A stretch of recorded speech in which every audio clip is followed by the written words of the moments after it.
warahmatullahi wabarakatuh. Innal hamdalillah nahmaduhu wa nasta'inuhu wa nastaghfiruh wa na'udzu billahi min shururi anfusina wa min sayyiati a'malina. May yahdihillahu fala mudilla lahu wa may yudlil fala hadiya lahu.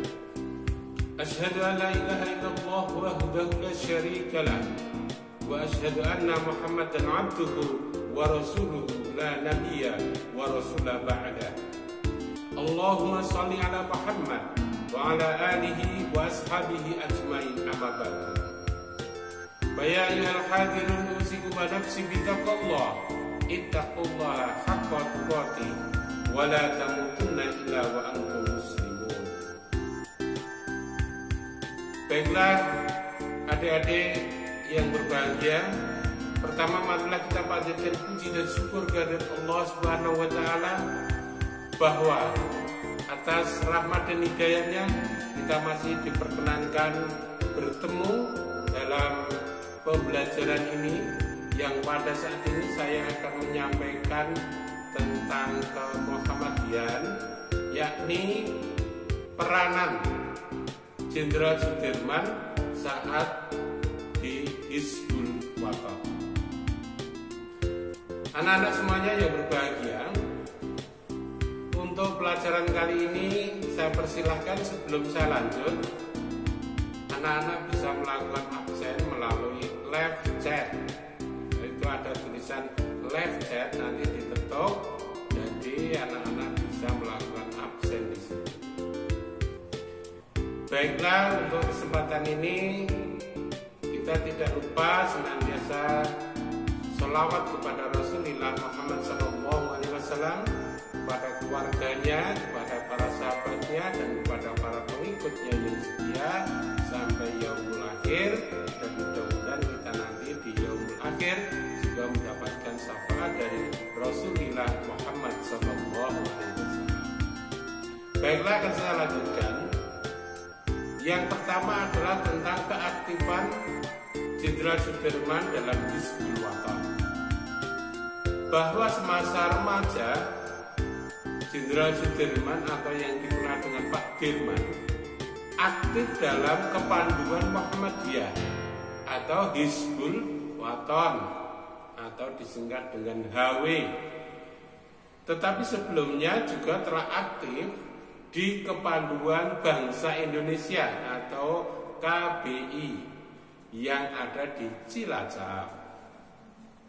Wawasan dan pengamalan Islam, kedisiplinan dan kematangan jiwanya, serta kejujuran, kesederhanaan, jiwa pengabdian, kemandirian, serta kesetiakawanannya telah menempatkan Sudirman atau Pak Dirman sebagai anggota Hizbul Wathan atau HW yang cukup menonjol.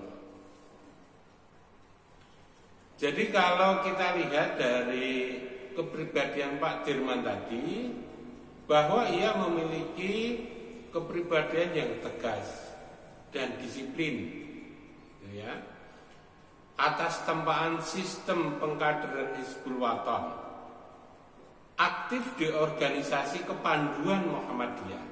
Inilah yang menyebabkan Pak Dirman itu mempunyai kepribadian yang tegas dan disiplin. Karena apa? Karena atas pengkaderan tempaan sistem kepanduan di Hizbul Wathan. Hizbul Wathan, ya, sebagaimana yang kita kenal adalah organisasi otonom di Muhammadiyah yang bertujuan mempersiapkan kader-kader yang berdisiplin tinggi dan tegas dalam mengambil sikap. Anak-anak semuanya yang saya sayangi, bahwa pada tahun atau periode 1935 sampai dengan 1937, Pak Dirman ini sangat aktif di organisasi pergerakan Muhammadiyah di Cilacap. Ia memulai aktivitasnya di organisasi Pemuda Muhammadiyah. Awalnya sebagai anggota atau sebagai member. Namun dengan berjalannya waktu, kemudian saat terjadi pemilihan pimpinan Pemuda Muhammadiyah, ia, Pak Dirman, terpilih menjadi Wakil Majelis Pemuda Muhammadiyah wilayah Banyumas. Ya, ini setelah menjadi Wakil Majelis Pemuda Muhammadiyah wilayah Banyumas ini, Pak Dirman mempunyai kedudukan atau posisi yang cukup strategis. Jadi sejak menduduki posisi inilah Pak Dirman berkesempatan untuk menghadiri Kongres Muhammadiyah yang sekarang dikenal dengan Muktamar Muhammadiyah, yang antara lain di Solo atau di Surakarta, di Malang, Jawa Timur maupun di Yogyakarta. Adik-adik semuanya yang berbahagia, pada saat Muktamar Muhammadiyah ke-29 di Yogyakarta, yaitu pada tahun 1939, ya. Jadi pada saat itu Pak Dirman mempunyai kesempatan untuk menghadiri Muktamar Muhammadiyah. Jadi Pak Dirman hadir atas utusan dari Banyumas, yang saat itu ia mengusulkan setiap pandu Hizbul Wathon atau HW hendaknya mengenakan celana panjang dengan tujuan bila waktu sholat tiba tidak sulit-sulit mencari sarung, ya. Jadi sudah bisa untuk mengerjakan sholat. Sejak itulah pandu HW atau Hizbul Wathon dan para pemimpinnya memakai celana panjang. Adik-adik semuanya yang berbahagia atau anak-anak yang berbahagia, sekarang bagaimana kiprah Jenderal Sudirman di Muhammadiyah?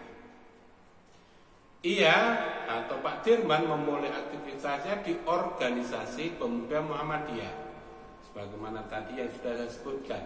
Jadi berawal dari organisasi Pemuda Muhammadiyah. Awalnya sebagai anggota atau member, ya, kemudian terpilih menjadi wakil majelis, dan sejak itulah Pak Dirman mempunyai kesempatan yang luar biasa untuk menghadiri kongres. Tetapi kita coba melihat ke belakang lagi bahwa Pak Dirman atau Jenderal Sudirman dikenal memiliki kepribadian yang tegas dan disiplin atas pengkaderan dari Hizbul Wathon. Ya. Nah, makanya semasa remaja Pak Dirman ini atau Jenderal Sudirman aktif dalam kepanduan Hizbul Wathon, yang sehingga dengan itu gitu ya, Pak Dirman ini mempunyai kesempatan yang luar biasa, kedisiplinan yang tinggi. Maka sebagai kader Muhammadiyah atau yang sekolah di Muhammadiyah juga harus meneladani kedisiplinan dan ketegasan Jenderal Sudirman. Jadi Jenderal Sudirman pada awalnya ya, ini adalah lulusan dari Mulo Wirotomo. Ya, jadi saya ulangi, Pak Dirman itu lulusan dari Mulo Wirotomo, atau kalau sekarang setingkat SMP. Pada tahun 1934 ya, ia lulus dari Mulo Wirotomo atau dari sekolah setingkat SMP. Sebenarnya lulusan dari Mulo tidak berkompeten atau tidak pas untuk menjadi guru. Tetapi karena azam dan keinginan yang sangat kuat untuk mendidik anak bangsa, terutama di HIS Muhammadiyah, ia memberanikan diri untuk mengikuti privat atau les kepada guru-guru senior yang dulu pernah mengajar di Mulo Wiworo Tomo. Atas keseriusan dari Pak Dirman itulah dan juga dukungan dari pimpinan Muhammadiyah Cilacap, akhirnya Pak Dirman ditetapkan secara resmi menjadi guru HIS Muhammadiyah yang saat itu setingkat SD Muhammadiyah di Cilacap. Adik-adik sekalian yang berbahagia, selanjutnya setelah Pak Dirman menjadi guru, jadi saat Pak Dirman atau Jenderal Sudirman meniti karir menjadi guru, kemudian karena kecerdasan dan kepiawaiannya, akhirnya Pak Dirman diangkat menjadi kepala sekolah. Dan sekolah HIS inilah beliau berjuang keras untuk memajukan pendidikan bagi kaum bumi putra atau bangsa Indonesia. Karena apa? Begitu cintanya Pak Dirman dengan Muhammadiyah, yang saat itu gitu ya, setelah menjadi guru, menjadi kepala sekolah, Pak Dirman ini terpanggil untuk menjadi tentara. Ya. Saat Pak Dirman mau meninggalkan Cilacap menuju Bogor untuk latihan sebagai anggota PETA atau pembela tanah air, diadakan pengajian, pamitan diadakan pengajian. Maka saat itu Pak Dirman, ya sebelum jadi jenderal ya saya sebut saja Pak Dirman atau Jenderal Sudirman, berpesan. Ya. Pesannya bagaimana? Jadi pesan dari Pak Dirman agar menghidup-hidupkan Muhammadiyah dan terus dikembangkan. Ya. Saya Pak Dirman akan mempunyai tugas baru. Saya akan menjadi serdadu dan akan berangkat latihan ke Bogor. Sedulur-sedulur, diingat-ingat Muhammadiyah. Artinya apa, saudara-saudara? Saya titip tolong dihidup-hidupkan Muhammadiyah.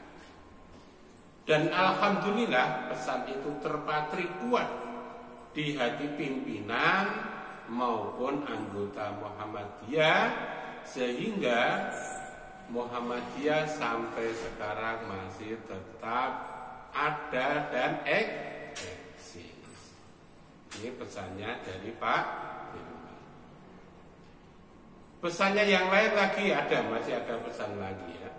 Jadi Pak Dirman juga pernah berpesan kepada para aktivis Muhammadiyah.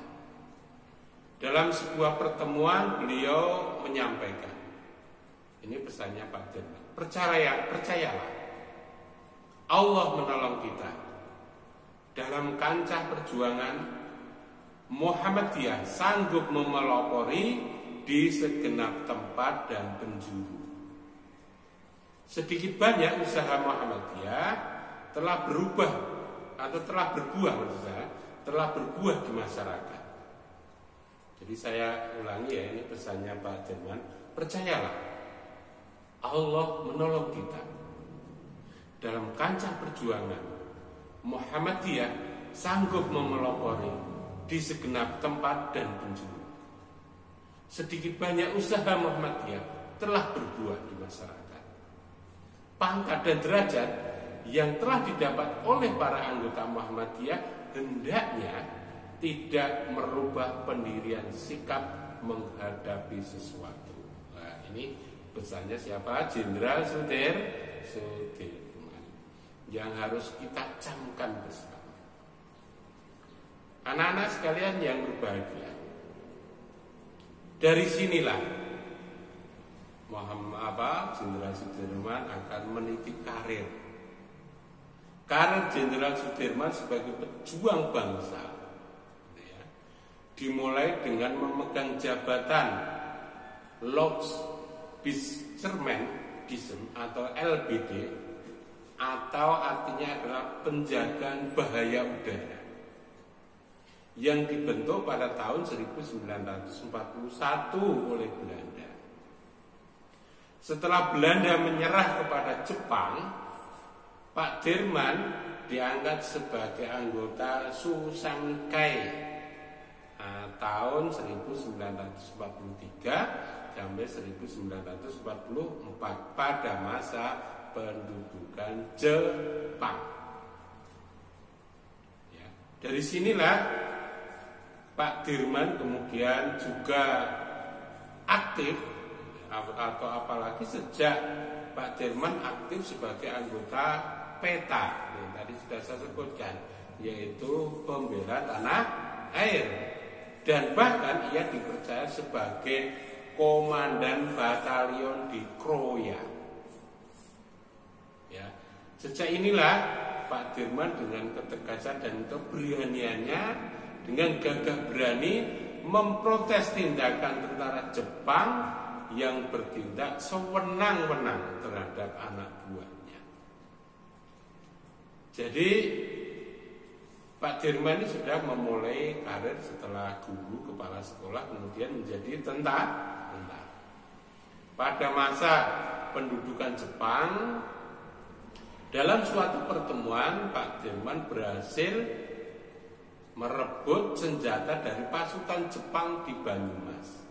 Itulah jasa pertamanya sebagai tentara pasca atau sesudah kemerdekaan Indonesia.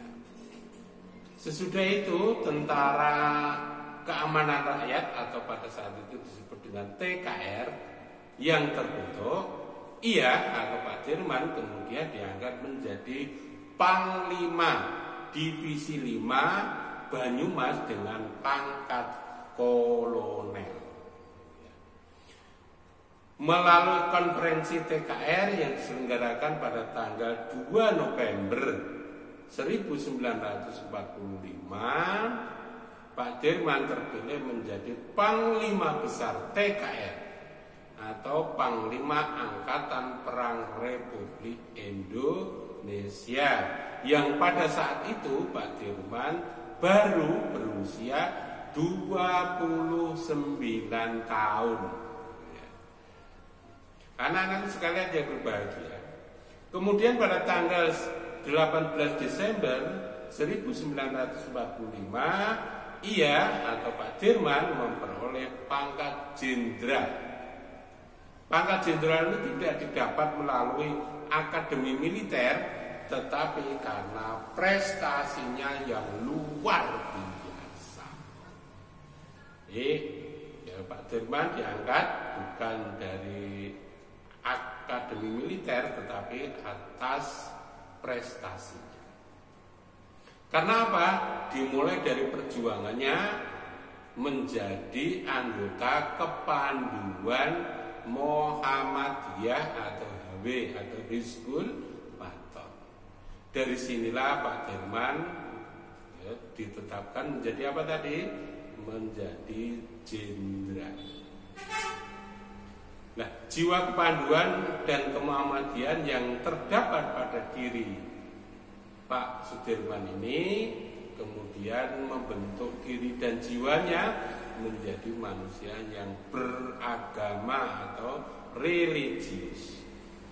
Keislaman dan kemuhammadian Jenderal Sudirman telah memberikan dampak dalam perjuangan hidup beliau.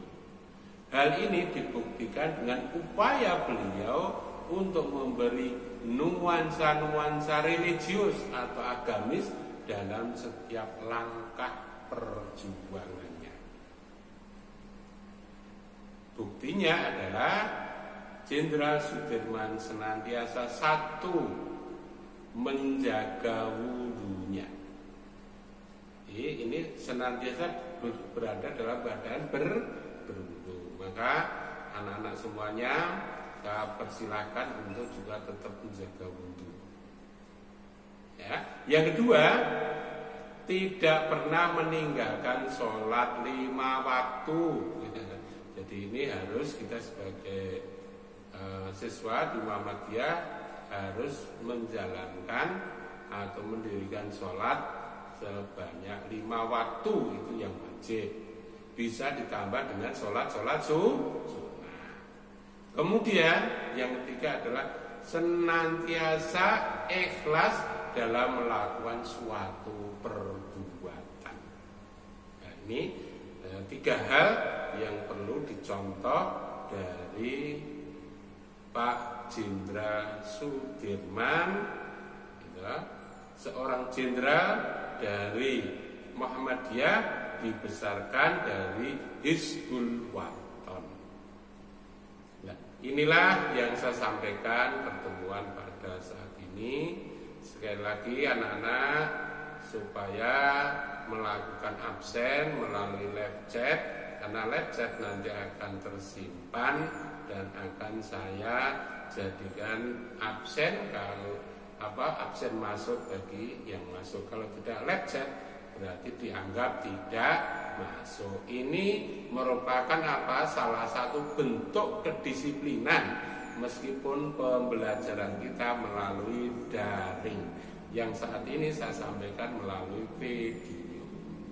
Demikian saja yang saya sampaikan. Terima kasih atas perhatian dan menyimak video ini. Semoga Allah memberikan yang terbaik kepada kita, meridhoi setiap langkah dan perjuangan kita. Demikian yang saya sampaikan. Akhirul kalam. Billahi taufiq wal hidayah. Wassalamualaikum warahmatullahi wabarakatuh.